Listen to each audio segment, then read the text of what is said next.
I need to be honest with you, over the last couple of months I have been actively delaying and postponing this video just because I know how much time and effort it will take to build this thing that I want to build. So today I'm breaking that habit. I'm finally starting this. Now, officially, we are starting the biggest paludarium enclosure build on the YouTube.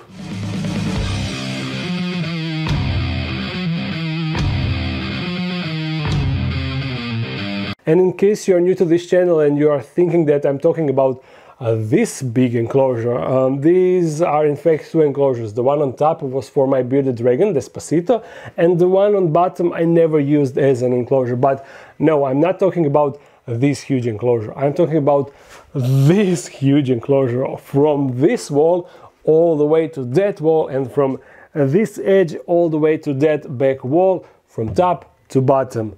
All of this will be one huge enclosure. The total dimensions of this space are 2.5 meters wide, 1.20 meters deep, and height is exactly 2 meters. So you know, huge enclosure.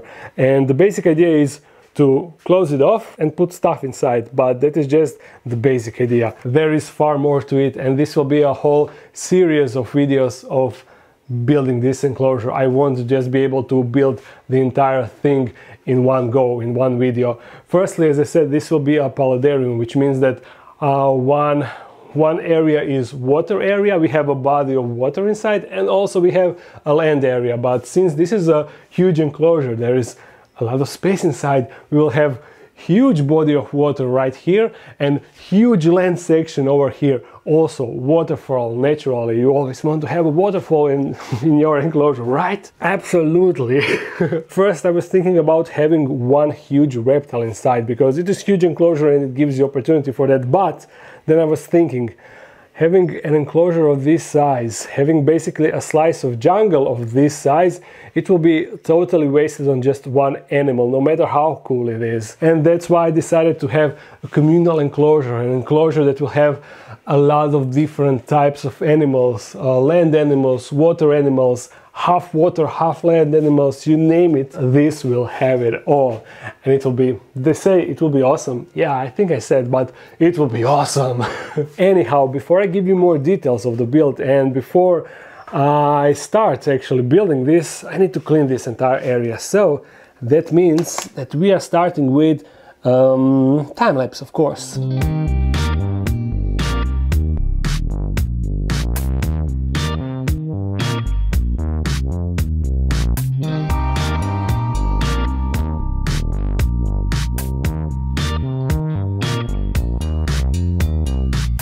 And here we are now. The actual enclosure building, the first phase of the actual enclosure building can start, and it will start with me building a wall. Let me explain. This will of course be the front side of the enclosure, and the height at which door will start will be like here, around 60 centimeters, which means that all up to here, like in any other enclosure, you see up to this point you have substrate, which means that up to here everything would be covered with substrate, with super deep substrate. And also when you count the slope that I will build, it would mean even more substrate. So my idea is to build a wall like here. You see I actually marked it. From this line I will have a wall up to approximately this height, and it will go all the way from here to here, and then it will, you see here, it will go inside to make more room for the water section. And then when we are at approximately this height, I will make like a step, you see. I will make steps, and that way it will be easier to make a slope out of the background with having a strong base underneath, so it can hold all the rocks and dirt that I will pile on top to make an actual slope. So the substrate level will go from here all the way, you see, like this in a slope. That's why first I need to build a wall. In case you don't really understand my explanation, trust me, later on as I start building more and more, it will be more clear. So to connect the bricks, I have this mixture of cement and some other thing, and I just mix it up with water inside of this bucket with, you see I have the I will mix with that, and then from there it is just a basic brick wall building. It will be first time for me building something like that, so I will most likely struggle at first, but with time I will probably figure it out. So we are going back to a time lapse, yeah. And this took me a week to build.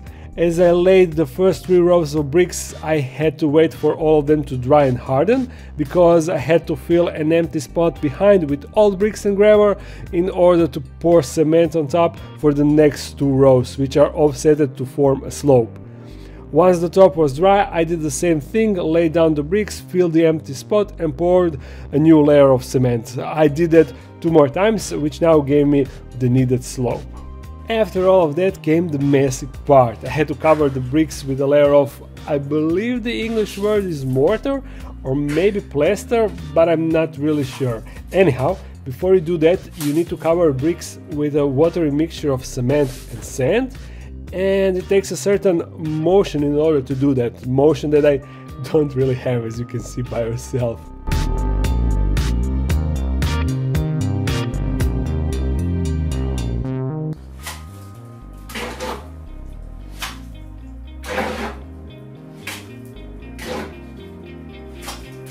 Getting hang of it. Also, I think my mixture wasn't watery enough, but it was still splashing everywhere, so it took me a while, but somehow I managed to cover the majority of bricks, which was the only important thing. And now we will do the final part of building this wall. Even though the process is kind of the same as applying this first layer, I'm hoping that it will be a bit less messy, because the consistency of the thing that I'm throwing on the wall will be a bit more solid, so I'm hoping that it won't splatter all over the place like it was previously, but wish me luck.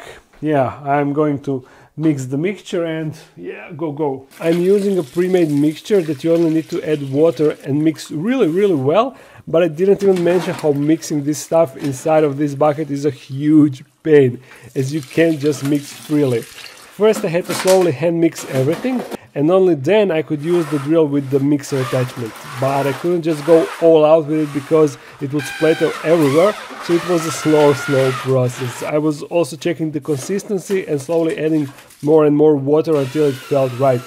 But I could also be wrong with it because no one actually showed me this, and my only guide were other YouTube videos that I was checking out. With the mixture ready, I attempted to throw it on the wall, but it didn't go well, as you can see. I thought the mixture needs more water, but yeah, I tried my best. I did give it a go for a while, but it seemed that I just couldn't get the hang of it, so I gave up on that tactic and went with a different approach. It took longer, but the end result was the same, I guess.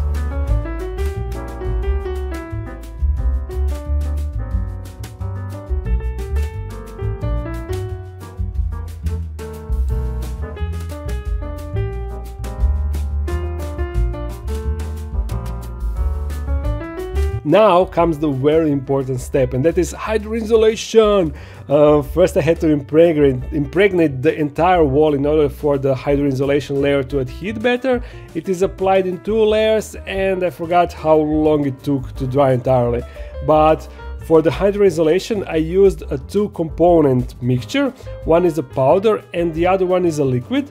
Mixing them together starts the curing process, and I had around 45 minutes to use it all before it became too hard to work with.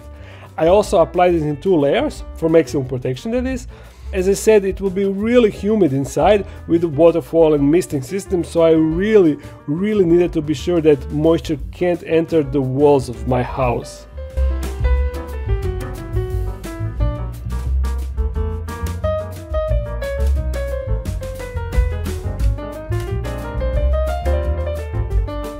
After a hydroisolation layer was dry, I decided to also paint the side walls with black paint, because I think the enclosure will look better like that.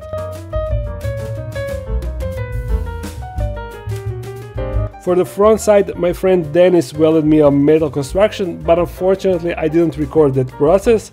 I painted in black, and the white paint is actually a primer for the main paint. Now this is finally taking shape. I drilled the holes through the pipe and drilled the wall and used screws to fix it in place.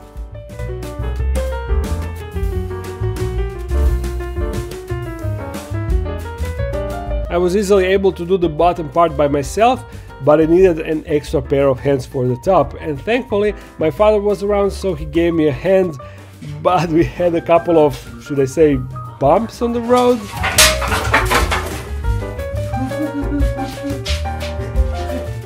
I actually had a huge luck that the wood branch stopped it from falling completely, because it would fall on my stockpile of glass panels and that would be a real disaster, and my father is thankfully pretty agile for his age, otherwise this would end nasty.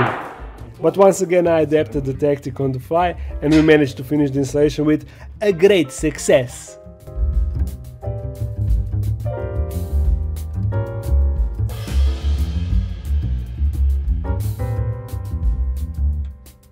If at the start you didn't really understand my explanation of how the whole enclosure will look like, with now metal construction installed, you can most likely see my vision.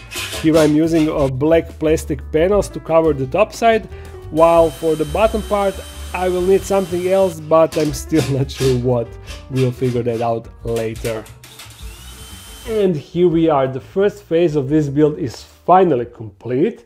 I know that you've been looking for months and months the slow progress of this enclosure. Here behind me, when I would record videos from this angle, you could see that something is cooking over there, but you couldn't really tell how much effort I had to put into this build. I could do this much faster, but my time was very limited, especially after birth of my daughter. But now I think that the hardest thing is done. And now the fun begins, because in next video we will start to scape the enclosure.